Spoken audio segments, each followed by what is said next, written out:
Shalom. Ya, firman Tuhan hari ini Bapak Ibu Saudara saya berikan judul halal dan haram. Kenapa saya mengangkat kisah ini? Karena kisah ini saya nilai perlu untuk kita pahami. Karena ada hal-hal di mana banyak kita belum memahaminya secara tepat, halal dan haram itu. Nah, Bapak Ibu Saudara, mari saya mengajak kita untuk membuka di dalam Ulangan pasal yang ke-14 ayat 7 sampai dengan ayat yang ke-10. Bapak Ibu Saudara bisa lihat pada layar LCD. Di situ dikatakan, tetapi inilah yang tidak boleh kamu makan dari antara yang memamah biak atau dari antara yang berbelah dan bersela kukunya, unta,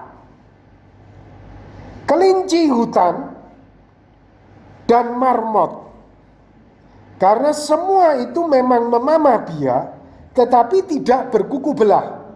Haram semuanya itu bagimu. Juga babi hutan, karena memang berkuku belah, tetapi tidak memamah biak. Haram itu bagimu. Daging binatang-binatang itu jangan kamu makan, dan jangan kamu terkena bangkainya. Inilah yang boleh kamu makan dari segala yang hidup di dalam air, segala yang bersirip dan bersisik boleh kamu makan. Tetapi segala yang tidak bersirip atau bersisik janganlah kamu makan, haram semuanya itu bagimu. Dengan lain kata, kalau kita lihat penjelasan tentang ikan di sini, lele tidak bisa, ya, dan segala macam belut tidak bisa, yang tidak bersisik, ya saudara, itu tidak boleh dimakan. Nah, singkat cerita, Bapak Ibu Saudara, ini seringkali menjadi pertanyaan baik di kalangan Kristen maupun di kalangan non-Kristen. Mengapa orang Kristen makan babi? Padahal hukum Taurat mengharamkan. Tapi ingat saudara, bukan hanya babi. Tadi disebut ada unta, ada kelinci, ada marmot, ada ikan-ikan yang tidak bersisik, saudara, dan bersirip. Itu tidak boleh dimakan. Namun pertanyaan ini banyak kali dikaitkan hanya khusus dengan babi. Mengapa orang Kristen makan babi padahal hukum Taurat jelas mengharamkannya? Nah, sebelum kita menjawab bagian ini, Bapak Ibu Saudara perlu memahami arti kata halal dan haram dalam hukum Taurat. Kata halal, bahasa Ibraninya itu adalah tahor, artinya bersih. Jadi hukum Taurat itu adalah hukum yang mengatur berkaitan dengan hal-hal kebersihan. Itu halal. Kemudian kata haram, bahasa Ibraninya adalah tameh, artinya kotor. Hukum-hukum yang mengatur berkaitan dengan hal-hal yang kotor. Hal-hal yang kotor, saudara, itu adalah haram. Jadi halal dan haram ini merupakan bagian dari hukum Taurat yang mengatur hal-hal yang bersih dan hal-hal yang kotor. Nah, sekarang kita akan lihat bersama-sama apa kata Tuhan Yesus tentang hukum Taurat. Ya, apa kata Tuhan Yesus tentang hukum Taurat? Di dalam Matius 5 ayat 17, Tuhan Yesus berkata, "Janganlah kamu menyangka bahwa aku datang untuk meniadakan hukum Taurat." Jadi jelas, Yesus datang bukan untuk menghilangkan hukum Taurat, tidak. ataupun kitab para nabi. Tidak. Aku, kata Tuhan Yesus, datang bukan untuk meniadakannya, melainkan untuk menggenapinya. Jadi Tuhan Yesus datang bukan untuk menghilangkan halal haram itu tadi. Tuhan Yesus datang bukan untuk meniadakan hukum Taurat. Tapi Tuhan Yesus datang untuk menggenapi hukum Taurat itu. Nah, sekarang perlu kita tanya, perlu kita cari tahu kata menggenapi itu dalam bahasa Yunani-nya apa? Dan apa sebetulnya yang dimaksud dengan Tuhan Yesus dengan menggenapi? Saudara, menggenapi itu dalam bahasa Yunani-nya adalah plero, yang memiliki arti menggenapi, memenuhi, saudara. Berarti selama ini belum terpenuhi, Yesus datang memenuhi hukum Taurat itu. Menyelesaikan. Berarti selama ini hukum-hukum itu belum diselesaikan, Yesus datang untuk menyelesaikan. Menyatakan dengan penuh plero itu. Berarti selama ini saudara ada sesuatu yang belum penuh. Yesus datang untuk membuat penuh hukum Taurat itu. Yesus datang untuk menyempurnakan. Berarti ada sesuatu yang belum sempurna pada waktu itu. Yesus datang untuk menyempurnakan hukum Taurat itu. Nah, saudara, menarik sekali kata plero itu diterjemahkan oleh bahasa Indonesia sehari-hari seperti ini. Terjemahannya seperti ini, saudara. Kita lihat di dalam Matius 5 ayat 17. Janganlah kamu menganggap bahwa aku datang untuk menghapuskan hukum Musa dan ajaran nabi-nabi. Aku datang bukan untuk menghapuskannya. Jadi halal haram itu bukan untuk dihapuskan, tetapi untuk menunjukkan arti yang sesungguhnya. Nah, saudara, ini terjemahan bahasa Indonesia sehari-hari. Jadi sebetulnya, saudara, orang-orang Yahudi itu tidaklah tepat memahami halal dan haram itu. Dan salah satu tujuan Tuhan Yesus ketika dia datang untuk menggenapi hukum Taurat itu, artinya salah satu di antaranya adalah menunjukkan arti yang sesungguhnya. Karena pada waktu itu orang Yahudi belum memahaminya secara penuh, sekarang dibuat menjadi penuh. Pada waktu itu orang Yahudi tidak memahaminya secara sempurna. Nah, sekarang Yesus datang membuat pemahaman mereka menjadi sempurna, saudara.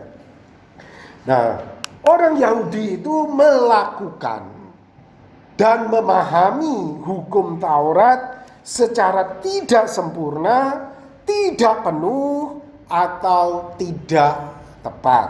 Nah, saudara, sekarang menjadi pertanyaan kita, seperti apa itu Pak Robi? Seperti apa salah paham orang Yahudi terhadap hukum Taurat itu? Sehingga Yesus datang salah satunya adalah untuk menggenapi, untuk meluruskan, untuk memberikan arti yang sesungguhnya. Ini contohnya, saudara. Di dalam Matius 15, di situ dikisahkan kemudian datanglah beberapa orang Farisi dan ahli Taurat dari Yerusalem kepada Yesus dan berkata, "Mengapa murid-muridmu melanggar adat istiadat nenek moyang kita? Mereka tidak membasuh tangan sebelum makan." Saudara, membasuh tangan sebelum makan itu bagus, itu halal, itu bersih. Namun konsep mereka, orang Yahudi itu memahami kalau haram, saudara, secara jasmani, itu berarti juga haram secara rohani.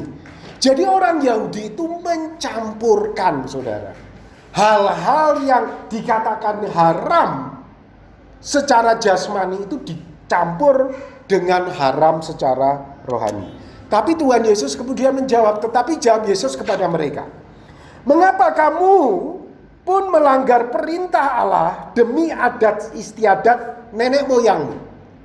Kemudian Tuhan Yesus memberikan penjelasan, nanti kita akan lihat penjelasannya, yaitu Tuhan Yesus menganalogikan cuci tangan dengan jenis makanan halal dan haram, saudara. Dan pada akhirnya Tuhan Yesus menjawab, tetapi makan dengan tangan tidak dibasuh tidak menajiskan orang. Nah, di sini Yesus mulai meluruskan, saudara. Yahudi memahami, meyakini tidak cuci tangan sebelum makan itu membuat orang itu berdosa di hadapan Tuhan. Nah, pada waktu itu Yesus meluruskan, oh tidak demikian.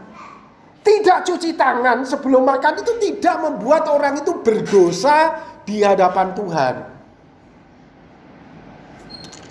Mengapa hal ini terjadi? Tadi saya sudah katakan, karena konsep orang Yahudi itu adalah kata haram itu sama dengan berdosa di hadapan Tuhan. Karena Yahudi mencampurkan haram jasmani, itu berarti juga haram rohani. Kotor secara jasmani, itu berarti juga kotor secara rohani. Nah, Tuhan Yesus meluruskan konsep ini, saudara. Tuhan Yesus berkata, kata haram secara jasmani itu tidak sama dengan berdosa di hadapan Tuhan. Haram secara jasmani itu beda sama sekali dengan haram rohani. Nah, di sini Yesus datang untuk meluruskan hal seperti itu. Yesus meluruskan haram tidak membuat orang berdosa di hadapan Tuhan. Atau dengan kata lain, haram jasmani tidak akan membuat orang menjadi haram secara rohani. Nah, tadi dalam jawabannya tadi Tuhan Yesus itu menganalogikan, saudara, standar cuci tangan itu dengan standar makanan. Nah, jawaban Tuhan Yesus berkaitan dengan cuci tangan tadi. Di dalam Matius 15 ayat 16 sampai 20 kita lihat bersama-sama. Jawab Yesus, kamu pun masih belum dapat memahaminya. Tidakkah kamu tahu bahwa segala sesuatu yang masuk ke dalam mulut turun ke dalam perut lalu dibuang di jamban. Tetapi apa yang keluar dari mulut berasal dari hati, dan itulah yang menajiskan orang. Karena dari hati timbul segala pikiran jahat, pembunuhan, perzinahan, percabulan, pencurian, sumpah palsu, dan hujat. Itulah yang menajiskan orang. Tetapi makan dengan tangan yang tidak dibasuh tidak menajiskan orang. Jadi yang membuat orang jadi haram rohani itu bukan hal-hal jasmaniah, haram jasmaniah. Yang membuat orang menjadi haram rohani, kata Tuhan Yesus, itu adalah kualitas hati kita ini loh. Kualitas hati kita bukan makanannya yang masuk, bukan cuci tangan dan tidak cuci tangan. Jadi selama ini orang Yahudi memahaminya haram secara jasmani itu juga langsung menjadi haram secara rohani. Nah, Tuhan Yesus datang meluruskan. Tuhan Yesus datang menggenapi. Tuhan Yesus datang menyempurnakan, saudara. Nah, itu, saudara. Kalau haram jasmani tidak membuat berdosa atau haram rohani, jadi untuk apa Tuhan memerintahkan halal haram secara jasmani? Kan halal haram itu secara jasmani tidak membuat kita berdosa. Namun kenapa Tuhan memberikannya itu di dalam hukum Taurat? Supaya diikuti oleh orang-orang Yahudi, saudara. Saudara, untuk menjawab bagian ini, kita perlu melihat apa pandangan Tuhan Yesus tentang hari Sabat. Kenapa kita perlu melihat tentang hari Sabat? Karena ini yang Tuhan Yesus bahas tentang hari Sabat. Dan hari Sabat merupakan bagian dari hukum Taurat. sama dengan halal haram menjadi bagian dari hukum Taurat. Nah, saudara, ketika Tuhan Yesus membahas tentang hari Sabat, Tuhan Yesus berkata seperti ini tentang hari Sabat. Perhatikan Bapak Ibu Saudara. Hari Sabat diadakan untuk manusia. Ya, hari Sabat diadakan untuk manusia. Ini kata Tuhan Yesus. Dan bukan manusia untuk hari Sabat. Perhatikan. Hari Sabat itu untuk manusia, jangan dibalik. Bukan manusianya yang harus tunduk, takluk, dan diperbudak oleh hari Sabat itu, bukan. Karena selama ini yang terjadi adalah, saudara kalau lihat kasusnya di dalam Markus pasal 2 ayat 23, 28, di situ dikatakan, pada suatu kali, pada hari Sabat, Yesus berjalan di ladang gandum, dan sementara berjalan, murid-muridnya memetik bulir gandum. Maka kata orang-orang Farisi kepadanya, lihat mengapa mereka berbuat sesuatu yang tidak diperbolehkan pada hari Sabat. Lalu kata Yesus kepada mereka, hari Sabat diadakan untuk manusia dan bukan manusia untuk hari Sabat. Jadi anak manusia adalah juga Tuhan atas hari Sabat. Karena bagi orang-orang Yahudi, saudara, memetik gandum itu sudah bekerja. Dan itu tidak boleh dilakukan pada hari Sabat. Hari Sabat itu harus betul-betul tidak boleh melakukan apa-apa. Nah, Tuhan Yesus memberikan jawaban. Hari Sabat diadakan untuk manusia, bukan manusia yang harus diperbudak oleh hari Sabat. Justru hari Sabat itu diadakan untuk manusia. Nah, saudara, hari Sabat merupakan bagian dari hukum Taurat. Dan halal haram merupakan bagian dari hukum Taurat. Dengan logika yang sama, maka dapat dikatakan, saudara, perhatikan, halal haram dengan logika yang sama ya, dibuat untuk manusia. Dan bukan manusianya yang diperbudak oleh halal haramnya itu, saudara. Justru halal haram itu dibuat untuk manusia.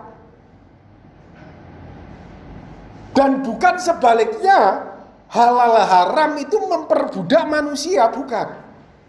Nah, sekarang menjadi pertanyaan kita. Hari Sabat dibuat untuk manusia untuk apa? Nah, saudara kalau baca di dalam Keluaran 20 ayat 10. Tetapi hari ketujuh adalah hari Sabat Tuhan Allahmu. Maka jangan melakukan sesuatu pekerjaan. Engkau atau anakmu laki-laki, atau anakmu perempuan, atau hambamu laki-laki, atau hambamu perempuan, atau hewanmu, atau orang asing yang ada di tempat kediamanmu. Kemudian kalau kita baca di dalam Lukas 23 ayat 56b. Dan pada hari Sabat mereka beristirahat menurut hukum Taurat. Jadi hari Sabat itu dibuat supaya manusia itu istirahat, saudara. Bukan kemudian hari Sabatnya memperbudak manusianya, bukan. Justru Tuhan membuat hari Sabat itu supaya manusia itu tahu artinya istirahat itu bagaimana. Coba kalau manusia itu kita tidak istirahat, saudara. Pasti dalam waktu singkat tubuh kita menjadi lemah dan kita mudah sakit-sakitan. Ini yang dimaksudkan Tuhan ketika Tuhan itu membuat hari Sabat. Tuhan tahu manusia itu tubuhnya tidak maksimal. Tuhan tahu manusia itu perlu istirahat. Kamu pada hari Sabat istirahat. Itu buat kamu, buat kebaikan kamu, buat hidupmu sendiri, buat supaya tubuhmu fit, buat supaya tubuhmu selalu sehat, istirahat cukup, semuanya cukup, itu buat kamu. Nah, ini orang Yahudi yang tidak pahami pada waktu itu. Dia pikir hidup mereka itu diperbudak oleh hari Sabat ini. Yesus meluruskan, bukan begitu.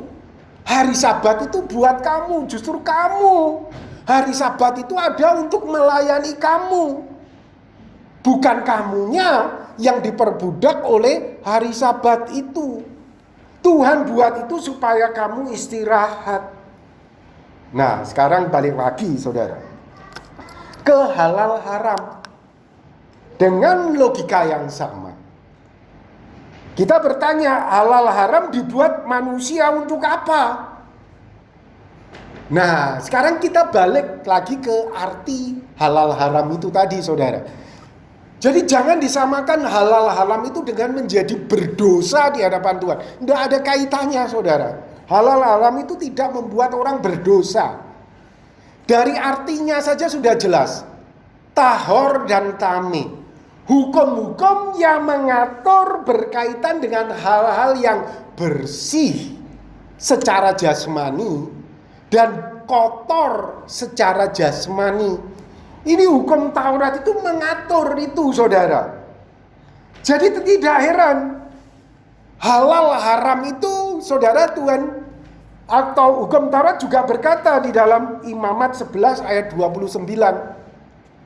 Inilah yang kotor bagimu, haram bagimu, di antara segala binatang yang merayap dan berkeriap di atas bumi. Tikus buta, tikus, dan kata menurut jenisnya. Perhatikan, saudara, kata aja enggak semua kata. Ini haram. Maksudnya apa? Kotor. Hari ini aja kita melihat tikus hidup di selokan. Tikus makan yang dia jumpai di sampah, saudara. Dan kita juga tahu katak itu, beberapa katak memang beracun. Beberapa katak juga tidak bersih, saudara. Ini menurut jenisnya. Dari sini kita bisa melihat, saudara, sebetulnya ketika Tuhan berkata halal dan haram, Tuhan itu sedang mengatur bagaimana manusia itu bisa melihat mana makanan yang bersih, mana makanan yang kotor, yang perlu untuk dikonsumsi. Jadi tidak ada kaitannya dengan menjadi berdosa di hadapan Tuhan. Ini yang Tuhan Yesus luruskan kepada orang Yahudi pada waktu itu. Jadi cuci tangan itu tidak membuat orang berdosa. Tidak cuci tangan itu. Yesus luruskan. Sekarang saudara coba perhatikan. Ini berita beberapa waktu yang lalu. Pria tua, wanita dewasa, dan bayi tewas dimakan babi peliharaan. Waspada. Saudara, natur babi itu memang kayak gitu. Apalagi pada zaman Musa. Zaman hidup barbar, saudara. Kalau perang antara bangsa satu dengan bangsa yang lain, tidak ada yang ngubur, saudara. Mayat-mayat bergelimpangan, babi hutan semua pada berpesta pora seperti itu. Saudara, perhatikan, saudara. Daerah Tuhan itu berkata ini halal, ini haram. Sebetulnya Tuhan itu sudah tahu. Dan Tuhan itu coba untuk mengingatkan kepada manusia bagaimana kamu itu memiliki pola hidup yang bersih. Perhatikan, saudara. Yang haram itu bukan hanya babi, tetapi juga ada unta, ada marmot, ada kelinci. Bayangin, kelinci itu juga naturnya seperti ini. Ini beritanya, saudara. Kelinci lucu tertangkap kamera sedang makan bangkai kelinci lainnya. Saudara, kalau binatang yang lain mungkin enggak, ya. Tapi binatang-binatang ini, saudara, memiliki natur makan semua apa yang ada di depan. Tikus buta, dan semuanya itu. Jadi saudara, kalau kita lihat hal-hal seperti ini, halal haram dibuat untuk manusia untuk apa? Imamat 11:31. Itulah semuanya yang haram bagimu, kotor bagimu, di antara segala binatang yang mengeriak. Setiap orang yang kena binatang-binatang itu, sesudah binatang-binatang itu mati menjadi najis sampai matahari terbenam. Jadi kalau kita pahami saudara, yang dimaksudkan di dalam hukum Taurat itu berbicara tentang halal dan haram. Itu sebetulnya apa sih? Tuhan mengajar kita untuk kita punya pola hidup bersih. Dan ini yang tidak dipahami oleh orang Yahudi pada waktu itu. Mereka memahami kalau aku makan babi, ya aku berdosa di hadapan Tuhan. Oh, bukan. Tidak ada kaitannya saudara, kamu tidak cuci tangan, terus kamu menjadi berdosa, itu tidak. Sebetulnya Tuhan hanya ingin kita itu tahu bagaimana pola hidup kita ini bersih. Sekali lagi, hari Sabat dibuat untuk manusia, supaya manusia itu istirahat. Supaya manusia itu punya tubuh yang fit, punya hidup yang sehat, istirahat yang cukup. Nah, halal haram itu dibuat juga untuk manusia, supaya manusia itu punya pola hidup yang bersih. Dengan pola hidup yang bersih, tubuhnya jadi sehat, tubuhnya jadi selalu fit. Kalau bekerja jadi maksimal, saudara. Jadi sekali lagi saya katakan seperti ini. Pada zaman Musa, 3.500 tahun yang lalu, teknologi dan sosial budaya masyarakat masih terbelakang. Sehingga kesadaran pola hidup bersih itu masih kurang.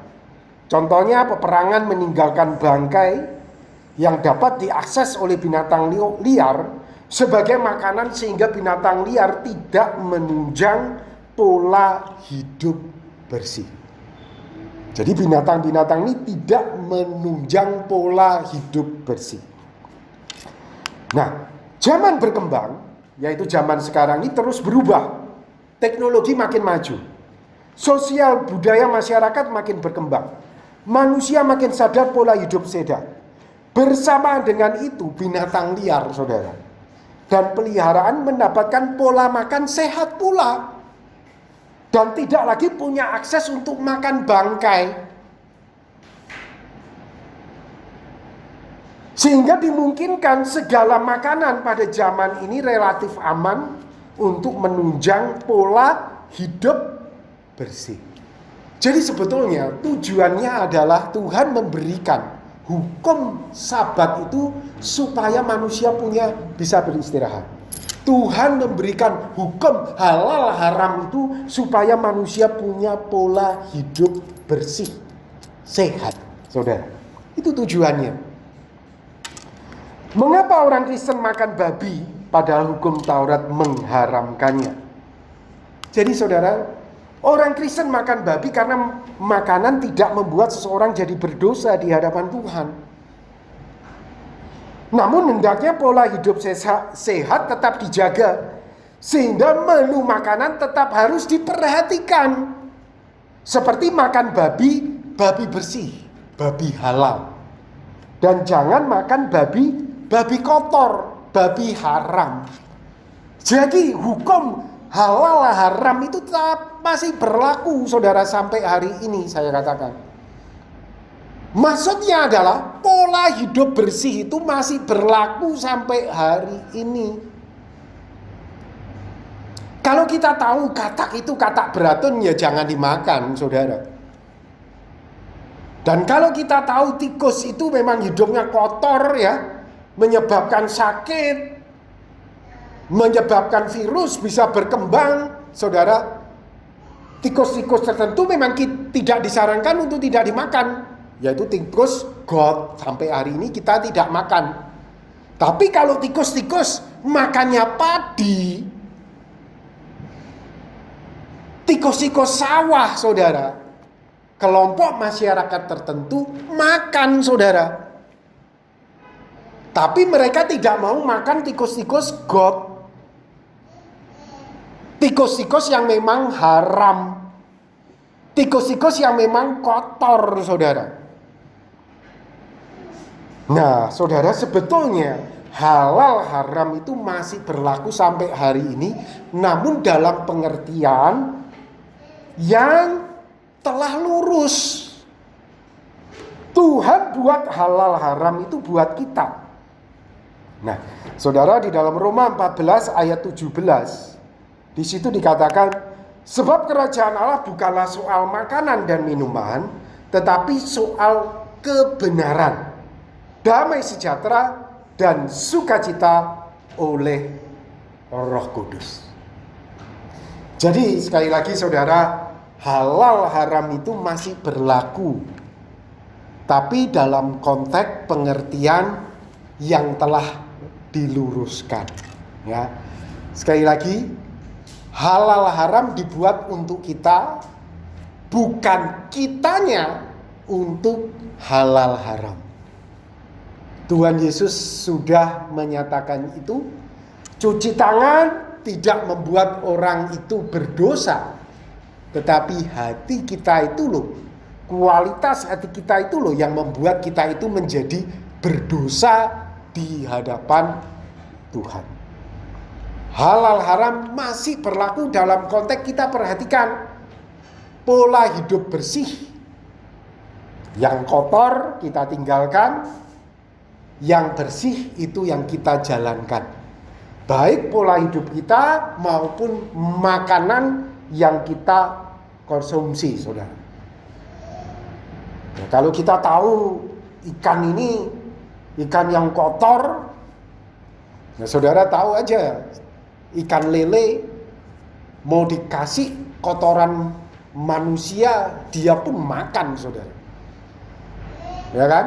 Tapi kalau lele-lele yang dipelihara, lele-lele yang dikasih makanan pelet yang memang sehat, saudara, ini ikan tidak bersisik ini.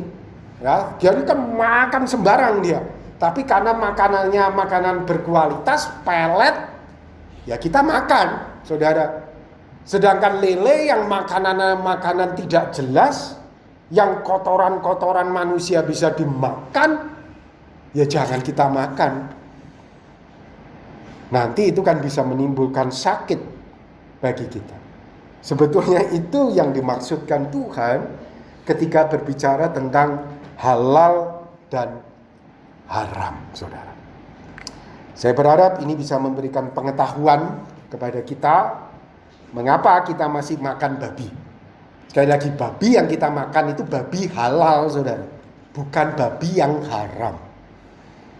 Babi yang makan bangkai, babi yang makan yang tidak jelas, bukan seperti itu, ya, saudara. Nah, minggu depan saya masih ingin bicara tentang topik seputar hukum Taurat, ya, saudara. Minggu depan saya mau bicara tentang sunat. Mengapa orang Kristen tidak disunat? Padahal Alkitab hukum Taurat memerintahkan untuk melakukan sunat. Nah, saudara, kita akan pelajari itu minggu depan, ya, tentang sunat. Saya kira hari ini firman Tuhan cukup untuk kita bisa pahami bersama-sama. Saudara, kalau mau saksikan kembali, saudara bisa lihat channel saya. Saya masukkan setiap minggu, ya, khotbah-khotbah saya ini di YouTube. Saudara bisa lihat kembali, ya. Oke, mari kita akan berdoa bersama-sama.